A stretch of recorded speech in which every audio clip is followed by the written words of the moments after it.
G'day and welcome back to my channel. Now I'm continuing on with the Roden Junkie here, and I'd made some masks up to replace those horrible decals.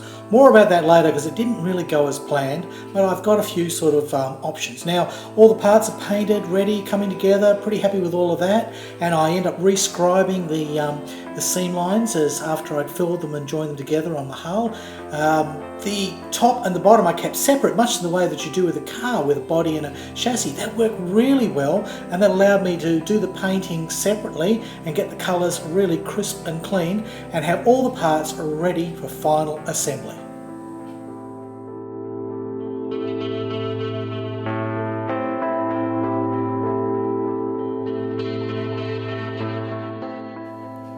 So this is what you need if you're going to build yourself a junky rodent. Well, nearly. Yeah, the only thing that's missing really is those PE seat belts, which I will put on. I sort of forgot to do those in my haste to get everything ready this morning.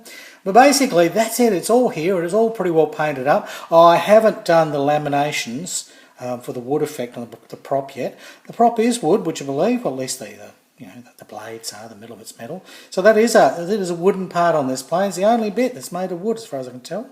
So that needs doing. A little more detailed painting maybe around the cockpit. There's this sort of fabric or leathery sort of edge there. Still not sure what colour that should be. It always looks the same colour in all the photos.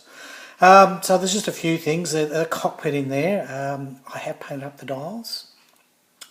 But I might do a little more work on those. But we're pretty well there. We're 99% there. One disappointment is these lovely little MGs. They come with little ammo feeds with all the little bullets on a cloth rag sort of thing. But the feeders are sort of closed in on this, so I won't be able to use those. It's a pity, but still we'll get to see the shrouds and all the mechanisms. They'll look pretty good. So that's all ready to go. I hollowed out the end of the exhaust here's pick. So that looks a little more realistic. I just sort of did that with the pin vise and then using my X-Acto knife in there. So that's done. Now I put decals on the underside wings just to see if I could get them to go into those corrugations, and I had a reasonable amount of success. I did try making some masks up because this is only basically a simple cross. It shouldn't be that hard to mask, but the corrugated surface could prove to be a problem. All my tests with masks on just raising them a little bit and trying to airbrush through, they always ended up a bit feathery around the edge and they just didn't look that good. Only way I could get a mask to work with my fumbly hands and my ability was to have them laying down on a flat surface. Well, that's not a flat surface. I'm going to have to try and go with the decals and just make the buggers sit down. I mean, they did go into the grooves here, and actually out of sheer accident, by pushing them into the grooves, I was using my fingernail sort of running back and forth gently over the decal, and I managed to rub a little bit of paint off the tip of the corrugation here on the underside of the wing. And I went, oh, I don't mind that effect. So I kept going. I did the whole wing. So I don't know if you can see it there, but both the wings have had all this sort of scratchiness on them, which is a nice little weathering effect. Well, I think it is. I sort of like it as one of the few sort of rubby kind of weathering effects we're going to do. Because this aircraft, as I've said before, it was only around for the last few months of World War I, so they didn't really have time to get rusty and, warped and bent and ratchet. They were still in pretty good nick.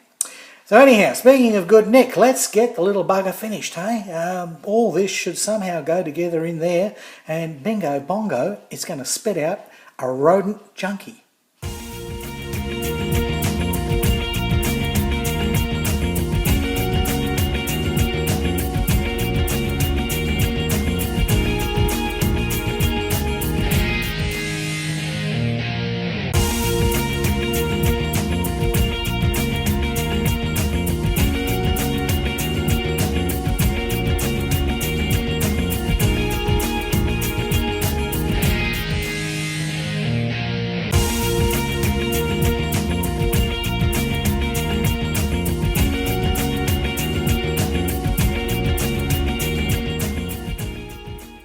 Now, one solution to getting these crosses on this junkie was to make some masks. So I made up some masks using some leftover ones from a Fokker D7 I had, and by dry brushing, not painting in or airbrushing, but by very carefully using very, very dry, not sloppy paint, I managed to get the crosses on without it bleeding underneath the corrugations. And there, it works.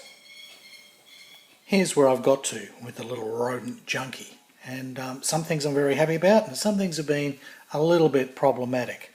Now, the first disappointment, these bloody Roden Decals, they have just crumbled in the assembly process, just with touching and holding. That could be my fault that I hadn't actually sealed them off, but they are so fragile, and I'd heard this problem that they just, they just fall to pieces. And this corrugated surface is very hard to get a decal to sit on. And although I had spent some time and tried to push them into the gaps and used a lot of my my decal fit stuff from Tamiya, yeah, the result hasn't been as good as expected. But I did these on the underside as a test to see would that work, and yeah, I think I'd avoid using the decals, at least the Roden decals. They appear to be absolute rubbish, and this has been the general consensus from a lot of people I spoke to, that the Roden decals are not the best at the best of time.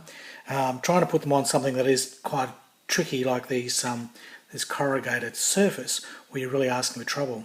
Now, at the as you saw in preceding little speeded up piece, I had masked and put on the crosses at the back here on the rudder as an experiment, and that went reasonably well, and it wasn't too hard to achieve. And I used a spare set of masks that I had for a Fokker 7. D7, DV 11 if you want your Roman numerals.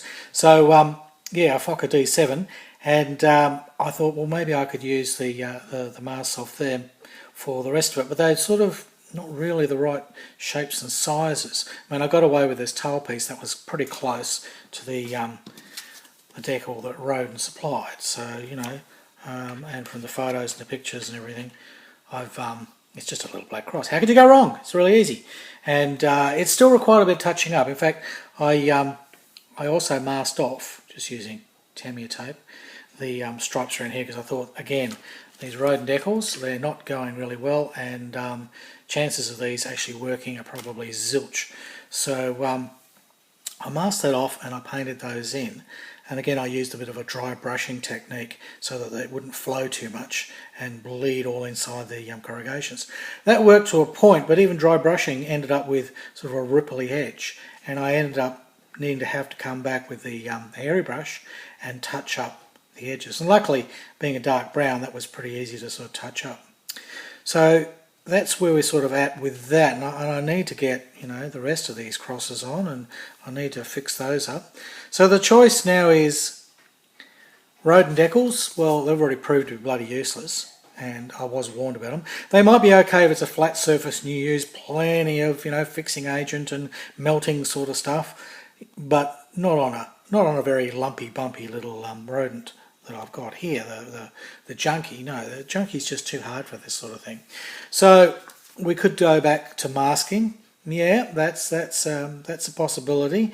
Again, my experience has been that the masking works fine on a flat or not too sort of bumpy surface, but again, this corrugation's sort of a bit of a nightmare to work with. And because I've put the camouflage pattern on here, if I mask that and then I need to touch it up, I'm going to be touching up on the camo, and I'm very worried that'll end up to be an absolute nightmare and a mess. So I want to avoid that sort of problem at all costs. So rummaging around, I realised I had a dual set of D7s from Edward, and Edward decals, I haven't really ever had any problems with them. The Edward decals are fairly good, as far as I know. I don't think they're cartograph, but look, I'm going to give them a try. And the beauty is these ones are already split for the ailerons, so that's going to make that fairly easy. And the ones on the bottom are going to be a bit too small, but hey, I don't care. You hardly ever see the bottom of this, and I've got to the point where I'm sort of over it. I do need some white ones to go on the sides, which is a problem. I'm going to have to hunt around. I've probably got something in one of my tank kits that gives that just the whited out cross that needs to go on the sides here. So that's all possible. What's this here? Bloody bask hair.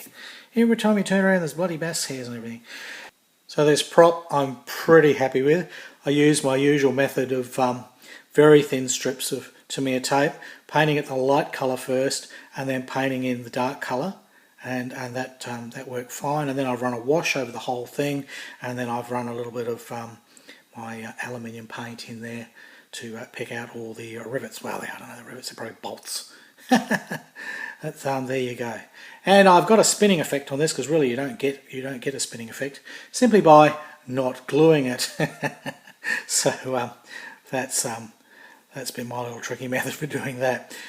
The undercarriage went on fairly well. You've got to have your wits about you as to how all the angles work. And the thing is, to put the undercarriage on, you've got to have the wings on, which is a worry, because they attach to the wings at the bottom here, and then they attach to the fuselage. So you have to have all that attached. Now the wings are interesting because there's actually a dihedral, which is unusual for a World War I plane, but there's actually a dihedral here. They actually go up. If you don't know what dihedral means, they ain't flat. No, on most of your World War I planes, the wings are usually kind of sort of flat, really. They don't have much of a V shape.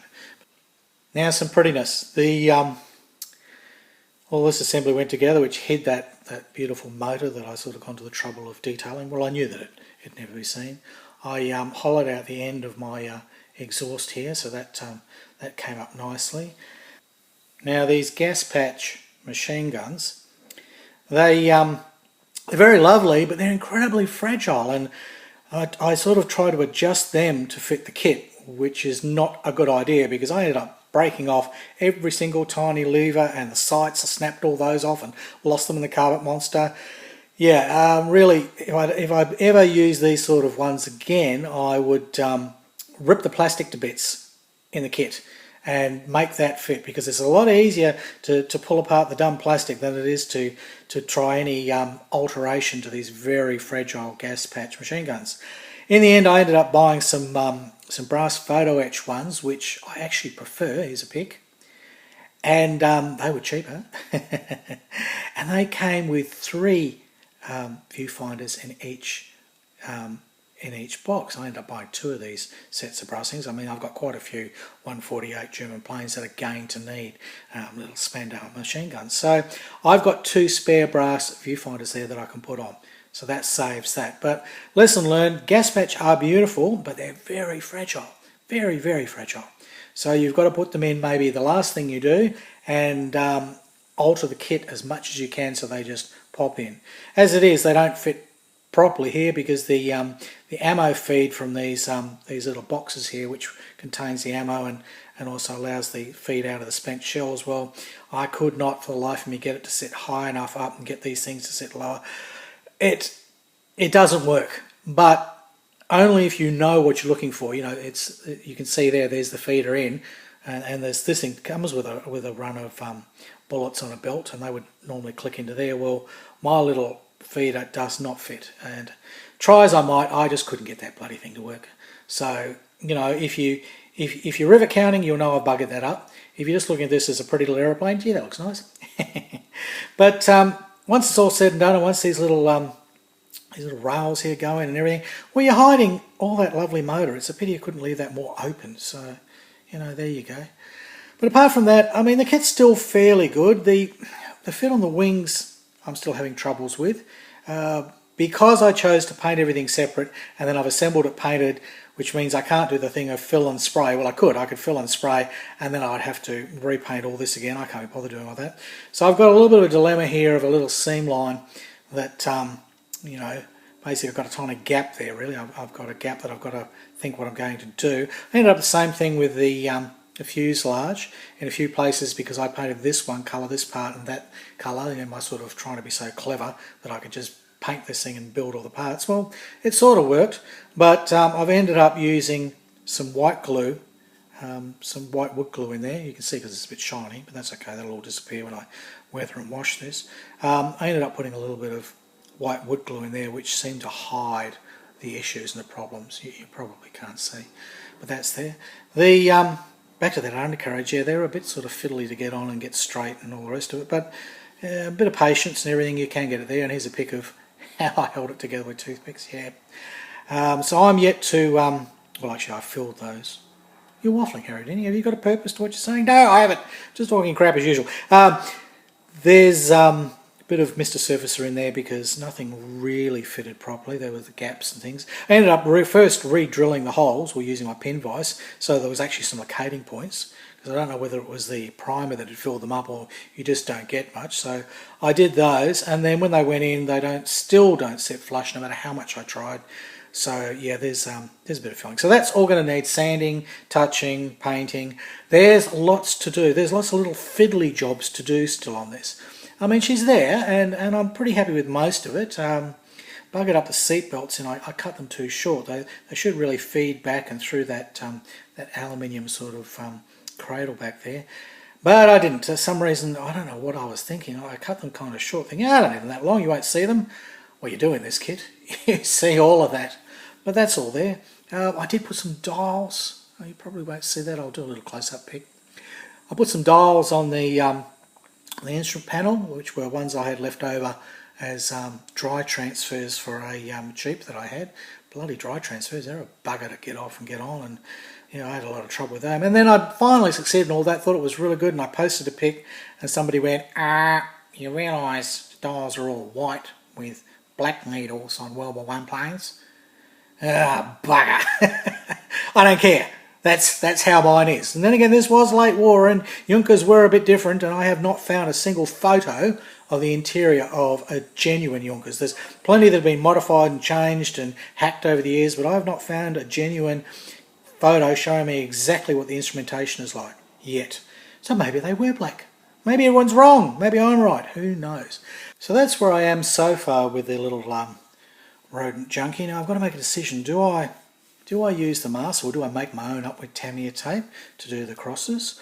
Or should I give it a try and see if these Edward decals go on? I suppose I'll know pretty early on if they're going on. Like if I just try one, I might even do the underside again. And again, if it's an almighty balls up, again on the underside, well, I can just pick it all off and give the thing a sand and a bit of a respray, because the underside's one colour. It's going to be pretty easy to get that German bluey greeny colour on the underside here, and just respray that. So that might be a way to test again, could I decal? Decals would be so much easier than having to mask, and then, because I know how much work it was just to do that stripe. Let me tell you, that's a lot of mucking around just to get a stripe on there. And the corrugations are proving to be a challenge. But I'll have a think about it. I don't want to rush it all and try and finish it in this video. And I'll have a think about it, I'll come up with a solution, and I'll show you next time if I've managed to solve the problem, or I've just gone, bugger it, and I've come up with a compromise. Either way, she's not looking too bad. I'm pretty happy with the result that I've got so far. So we'll leave it at that, and I'll move on, come back later, and show you the finished result. So, having said all that, made my excuses and my whinges and my complaining, it's goodbye from Australia, and it's hooroo from Harry Houdini.